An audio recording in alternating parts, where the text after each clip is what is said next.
Hiya. Today I'm going to talk about a couple of things you can do to save some stress and save some money when you're buying a new catamaran, particularly if you're taking it out of Europe after you pick it up. Um, so I'll split it into two bits. First, about the saving stress, and then a second bit about saving some significant amounts of money. Firstly, anyone who's bought a new boat knows that even with the help of your dealer, it can be stressful. There's so many things to go over. You know, if you're going to France to pick it up rather than the dealer delivering it to you, which is the far easier way, it can be pretty stressful. I mean, in my case, I was moving stuff from the old boat. I had to take sails down. There was all kinds of things that just kind of added to the stress level. Um, and Key Yachting, who were the dealer I used, had engaged a guy who I know well called Dave Pritchard, who I've used before, uh, both to teach me how to sail catamarans and also for skippering and what have you.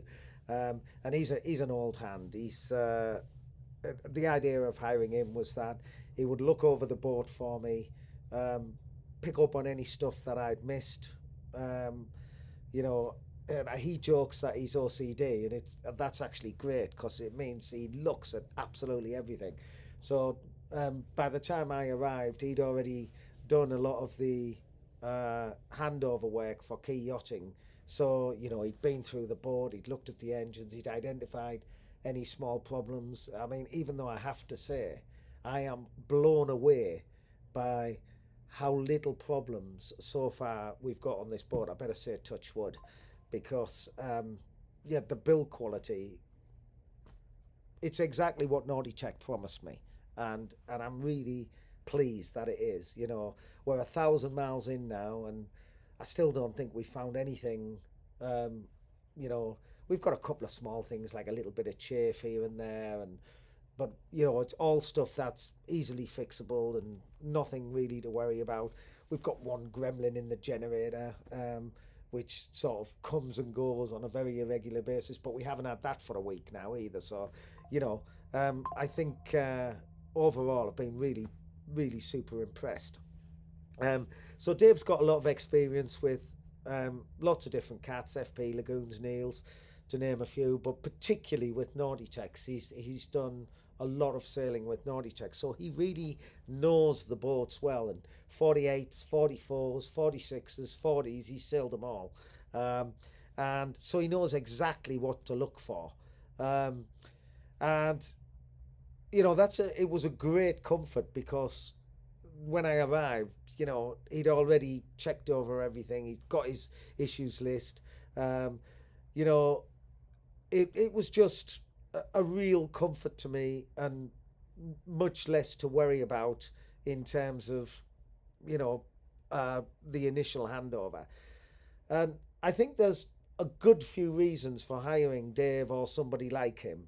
The first is that if you're picking the boat up for a long voyage, uh, the benefits are several. Firstly, he knows exactly what to buy for that voyage. So in my case, I've never done an Atlantic, and of course I've spoken to people on the Naughty Tech forum and ARC and da da da da da, and got lists off of them. But I'm not doing the ARC. I'm doing it on my own, and I said to Dave, right, Dave, I want you to look over my tools, see whether I've got enough. If you think I'm missing something, let's buy some new tools. What safety gear should I have? Tick, tick, tick, tick, tick. And just, I mean, he bought stuff that I wouldn't have thought of getting that has already been useful. So, that's the first thing. All your safety gear, all your tools, and even going to the shops makes it easier as well. Because when you go in with one of the huge DIY places, in my case at La Rochelle, there's you're looking at this shop and it's humongous, and he knows exactly where to go to buy the water filters and da da da da da. So and he rigged me up a nice little water filter so I can basically filter all the water that's coming into the boat, which is really good. Um, And then there's a local knowledge on chandleries, restaurants, supermarkets, places to stay. And perhaps more importantly, he knows like which chandleries will do refunds on VAT or get you a discount. And, you know, if you're kitting out a new boat for the first time and you don't really have, you know, anything already, you could easily be spending 5 grand gear, you know, life rafts and tools and safety gear and Dan boys and all of that. And he knows exactly which chandleries do that, where you can get the form stamped, where you take them once it's done, all of that kind of stuff, which I'll touch on later. And then, as well as the local knowledge just helping you outfit the boat, when you come out of wherever it is you're buying, in this case in La Rochelle, you're going to sail either north or south into Biscay. And he knows all the ports, all the places where to refuel, where to hide from the weather. So, you know, I mean, we decided we were going to stop at A Coruña for a couple of reasons that I particularly wanted to go there. And I've never been in A Coruña before. And we went in the dark, and it was completely stress-free. You know, I mean, we even got my son to park the boat, which was, you know, slightly nerve-wracking. But yeah, so it's just really, really comforting having somebody who's done it before and knows exactly where they're going. And then on top of that, you add in the sailing knowledge. You know, if you brief your skipper and say to your skipper, right, I'm taking you on for X number of days or weeks, and at the end of it, I want to be totally comfortable with my reefing system. You know, I want to know what happens. I want to know what to do if the shit hits the fan with my Genoa or my Jenica or my code sail or whatever. You know, I want you to talk me through the engines or the water maker or any of this stuff. He can do that with hundreds of thousands of miles under his belt. So and he was also very useful. Definitely not very interesting, but it was also very useful. He's actually sat over there listening to me talk and wincing. It was also very useful because we've got a relatively inexperienced crew member with us who, as soon as he came on, basically said to Dave, look, I know bugger all. Try and teach me as much as you can. So, you know, Dave's been telling him some pretty basic stuff and what have you. And that's really useful because it's one thing more I don't need to worry about either. So, again, it takes the stress out of it.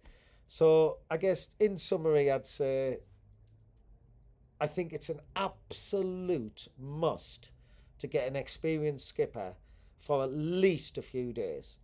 I wouldn't recommend doing it without doing that. And ideally, I'd say do it for a week or two. I mean, I've actually decided to take Dave with us down to the Canaries, which is going to cost me a bit more, but I am going to have so much more confidence going across the Atlantic than I would have otherwise. So, you know, I think it's worth it. And the other thing, actually, just thinking on to mention is if you're coming from a mono is very different type of sailing. And if you've not really sailed cats other than maybe a test sail or what have you, having someone like Dave or somebody similar around will teach you all the differences between cats, when to reef, how to tell when you need to reef, because it's not as obvious as it is on a mono, but the signs are still there when you know what to look for. So yeah, definitely worth doing. Now the second bit, and perhaps for some the most important bit, is how to save money on all different types of aftermarket purchases. If you're not staying in Europe, so if you're not going to the Med, or I guess you may be even able to do it in Gibraltar. I mean, I think that's still classed as outside Europe. But anyway, if your next port of call is classed as export, and you know you're leaving the EU, then there is a mechanism in place across the EU, in Portugal, in Spain, in Germany, in France, that allows you to claim VAT back. But a lot of dealers and chandleries and what have you just can't be bothered to do it. So when you ask them if you can do it, they just say no. Um, Again, the advantage of someone like Dave is he knows which guys do this, he knows how to fill out the forms, he knows where to take the forms afterwards when you have to go and have them stamped and da da da da da. So if you're kitting out a boat and you're heading, across the Atlantic, you can tell them that you're doing that, and you can claim the VAT back on everything that you spend. And in my case, I decided a bit of a last minute special, just because I had a little bit more extra cash. So with that extra cash, I decided to buy a new sail, and I was having that shipped down here. And obviously, because it was shipping from Europe, it had 20% VAT on. But I could then get that VAT back by using this process. And again, North, who I was talking to, they weren't aware of this, but when I spoke with their accounting department and talked them through it, they actually ended up doing it. And it's the same with Neo Marine. Neo Marine weren't familiar with this, but Dave got a bat, and he got him in the corner and said, right, do these forms. And so we got him doing that now as well. So if you're buying anything off Neo, like mosquito covers, he's now registered for VAT, and Dave can show you how to get your VAT back on that. And again, if you're having covers made and what have you, that's going to be 3, 4, 5,000 euros, depending on what you haven't done. So it's a real saving. So without that local knowledge, I wouldn't have known any of this. This system is in use across Europe, and nobody really talks about it much. So take your passport. If you buy anything over 100 euros, ask them if they do duty-free shopping. I bought a new iPhone as well, and I got the VAT back on that using exactly the same system. I did it on my sales, which I mentioned, my screens and what have you. So if you're going on from the EU and you're a non-EU resident, it's a really useful thing to know. So hope you found that useful, and that's it. That's it for this time. Next one will probably be a little sailing video, and some video of our nights out in Lagos, which was great fun. So thanks very much for listening, and speak soon.